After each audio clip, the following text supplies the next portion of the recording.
Hello everyone, welcome back our YouTube educational channel. Friends, हम लोग जो है भारतीय राष्ट्रीय आंदोलन का सीरीज़ कंप्लीट कर रहे हैं और भारतीय राष्ट्रीय आंदोलन से बहुत सारे क्वेश्चन पूछे जाते हैं बीपीएससी में या फिर सक्षमता एग्जाम, जो दोनों में पूछे जाते हैं। तो हम इस सीरीज़ में बहुत छोटे छोटे टॉपिक है जिसको हम लोग कंप्लीट कर रहे हैं और हमने अभी तक बहुत सारे टॉपिक को कंप्लीट भी कर लिया है। तो आज का जो हमारा टॉपिक है उसका नाम है स्वराज पार्टी, जो कि 1923 में हुआ है। हमने पिछले कक्षा में असहयोग आंदोलन के बारे में देखा था।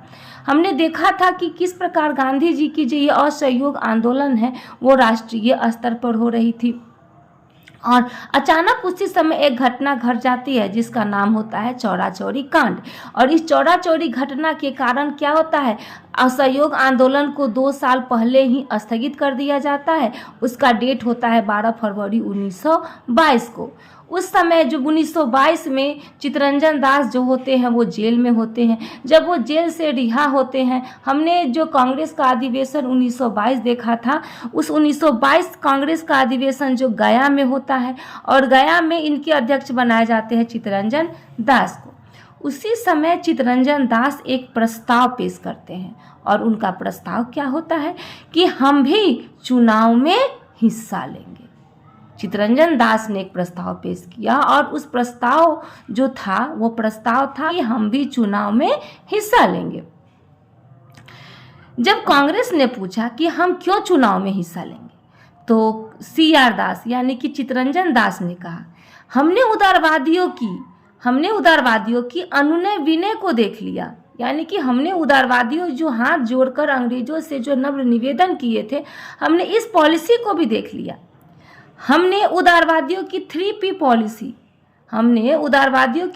पॉलिसी यानी कि प्रेयर, पिटीशन और प्रोटेस्ट को भी हमने देख लिया। हमने उग्रवादियों की विचारधारा को भी देख ली, यानी कि लाल बाल पाल को जो करना था हमने वो भी देख लिया। फिर भी कहाँ देश को फायदा हो रहा है और यही कारण है कि हम चुनाव में हिस्सा लेना चाहते हैं। नेक्स्ट है, मॉन्टेग्यू चेम्सफोर्ड सुधार में ही कहा गया था भारत में चुनाव कराया जा सकता है। जब हमने मॉन्टेग्यू चेम्सफोर्ड सुधार देखा था उसमें हमने पढ़ा था कि उसमें जो कुछ तथ्य दिए गए थे, उस तथ्य में एक तथ्य था कि भारत में भी चुनाव आयोजित की जाएगी। यानी कि इनका सीधा सीधा कहना था कि हम डायरेक्टली काउंसिल में प्रवेश करेंगे और उनके कामों को प्रतिबंधित करेंगे अगर हम उनके कामों को करने नहीं देंगे, और जब हम अंग्रेजों को काम करने से रोकेंगे तब जाकर अंग्रेज हमारी बातों को मानेंगे। यानी कि चित्तरंजन दास सीधा बोल दिए कि हम डायरेक्टली काउंसिल में प्रवेश कर जाएंगे और उनकी कामों को रोक देंगे। लेकिन ये सब बात जो था कांग्रेस की, इनकी चित्तरंजन दास की बातों को नहीं सुना गया। लास्ट में चित्तरंजन दास ने क्या किया, कांग्रेस से इस्तीफा दे दिया। और जब कांग्रेस से ये इस्तीफा दे दिए तो एक नया दल बना और उस नया दल का नाम रखा स्वराज पार्टी। ठीक है, अब ये डेट पूछता है कि चित्तरंजन दास कब इस्तीफा दिए थे, तो इसका डेट होता है 16 दिसंबर 1922 को वो इस्तीफा देते हैं।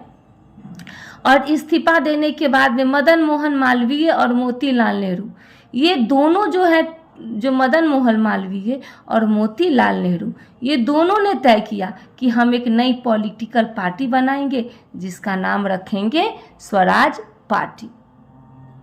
कौन बोले, तो ये बोले मदन मोहन मालवीय और मोतीलाल नेहरू इनके समर्थन में थे, चित्तरंजन दास का समर्थन कर रहे थे और इन्होंने कहा कि हम भी क्या करेंगे, एक नई पॉलिटिकल पार्टी बनाएंगे और जिसका उस पॉलिटिकल पार्टी का नाम रखेंगे स्वराज पार्टी।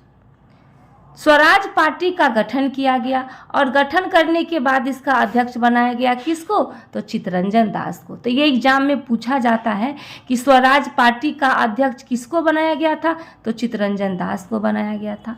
उसका सचिव बनाया गया था मोतीलाल नेहरू को। ये भी क्वेश्चन पूछा जाता है कि स्वराज दल का सचिव किसे बनाया गया था, मोतीलाल नेहरू को।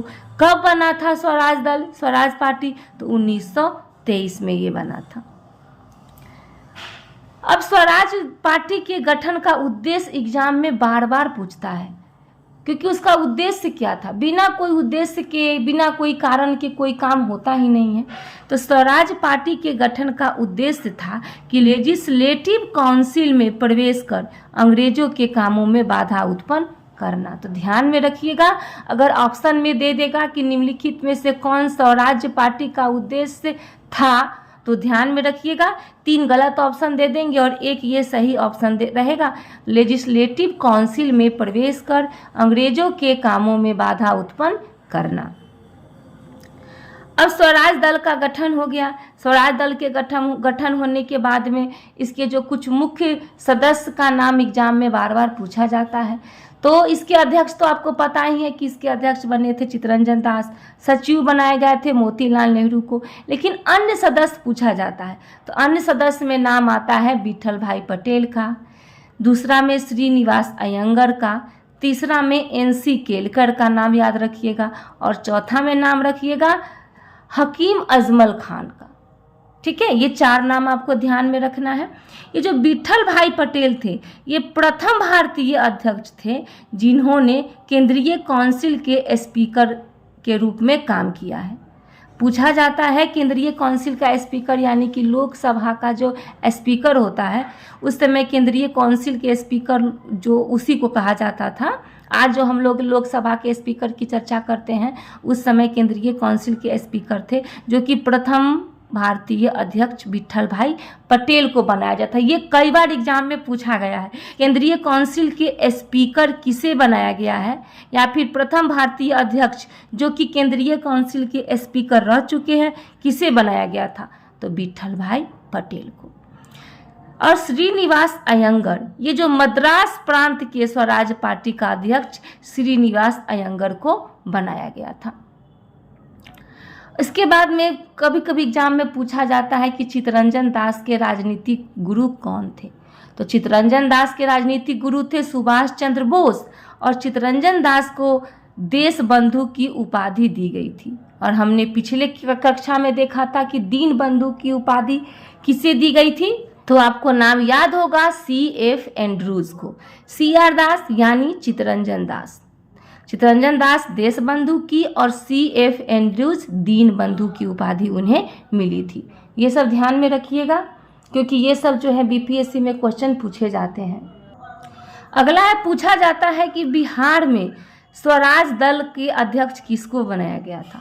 तो बिहार में स्वराज दल का अध्यक्ष श्री कृष्ण सिंह को बनाया गया था। और कब बनाया गया था? तो 1923 ईस्वी में।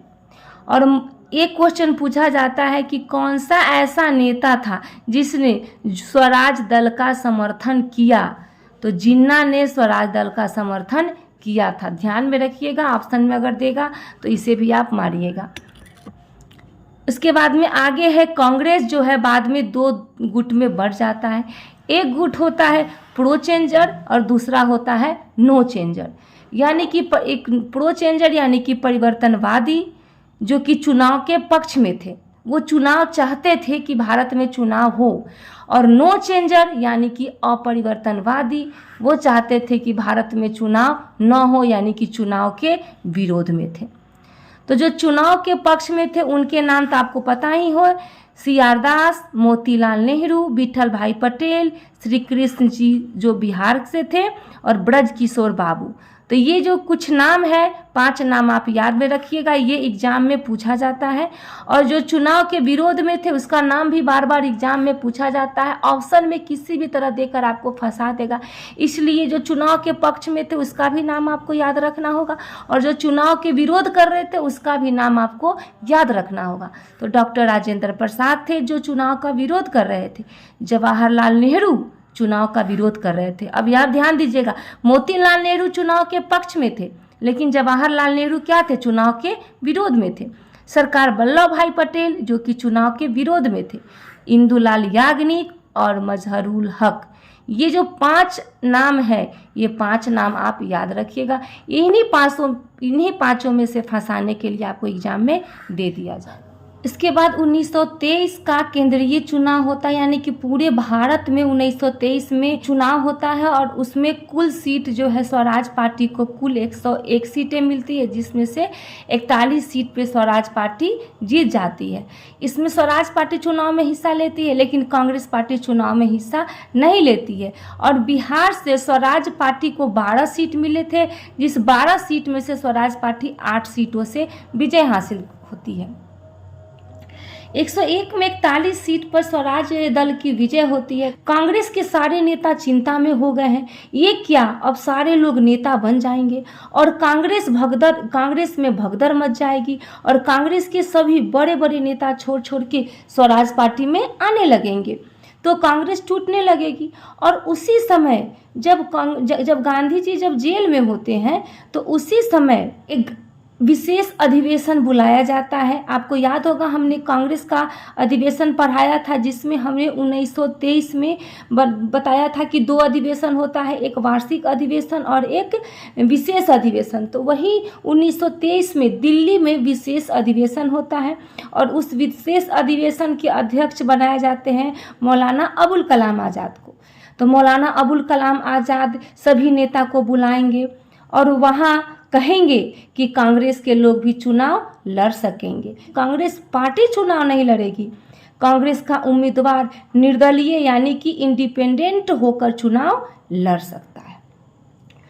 उसके बाद में फिर नगर पालिका का चुनाव होता है। पहली बार मेयर का चुनाव होता है और नगर पालिका का जो सबसे प्रथम बार चुनाव होता है, पटना के पहले मेयर डॉक्टर राजेंद्र प्रसाद को बनाया जाता है। तो पूछा जाता है कि पटना के पहले मेयर किसको बनाया गया था, तो डॉक्टर राजेंद्र प्रसाद को। इलाहाबाद के पहले मेयर तो जवाहरलाल नेहरू को बनाया गया था। कलकत्ता के पहले मेयर चित्तरंजन दास यानी CR दास को बनाया गया था। अहमदाबाद के पहले मेयर विट्ठल भाई पटेल, जो कि सरदार वल्लभ भाई पटेल के भाई थे, उनको बनाया गया था। यानी कि अब जो था, सब लोग जो है धीरे धीरे स्वराज पार्टी के सदस्य बनना शुरू हो जाता है। इसकी भनक लग जाती है महात्मा गांधी को। महात्मा गांधी उस समय जेल में होते हैं। 1924 में जब जेल में रहते हैं, तो 1924 में महात्मा गांधी की सेहत खराब हो जाती है और वो जेल से रिहा कर दिए जाते। उसी समय आपको याद होगा एक अधिवेशन 1924 का अधिवेशन, जो कि बेलगांव में हुआ था। महात्मा गांधी सबसे पहला अध्यक्ष उसी में बनाए गए थे। तो पूछा भी जाता है कि एकमात्र अधिवेशन जिसके अध्यक्ष महात्मा गांधी को बनाया गया था, तो 1924 का बेलगांव अधिवेशन, जो कि कर्नाटक में हुआ था। तो उस एक तरफ गांधी जी रहते हैं और दूसरे तरफ CR दास रहते हैं। दोनों के बीच क्या होता है, दोनों के बीच समझौता होता है। और समझौता में क्या होता है कि स्वराज पार्टी का कांग्रेस में विलय हो जाती है और खादी आंदोलन की शुरुआत हो जाती है। दोनों में यही समझौता होता है। तो पूछा जाता है कि गांधी दास समझौते में क्या परिणाम निकलता है, तो स्वराज पार्टी का विलय और खादी आंदोलन की शुरुआत, ये 2 पॉइंट आपको ध्यान में रखने होंगे। इसके बाद जो हमारा अगला टॉपिक होगा वो होगा साइमन कमीशन। तब तक के लिए इतना ही। बने रहिए हमारे साथ, मिलते हैं नेक्स्ट वीडियो में नेक्स्ट टॉपिक के साथ। धन्यवाद।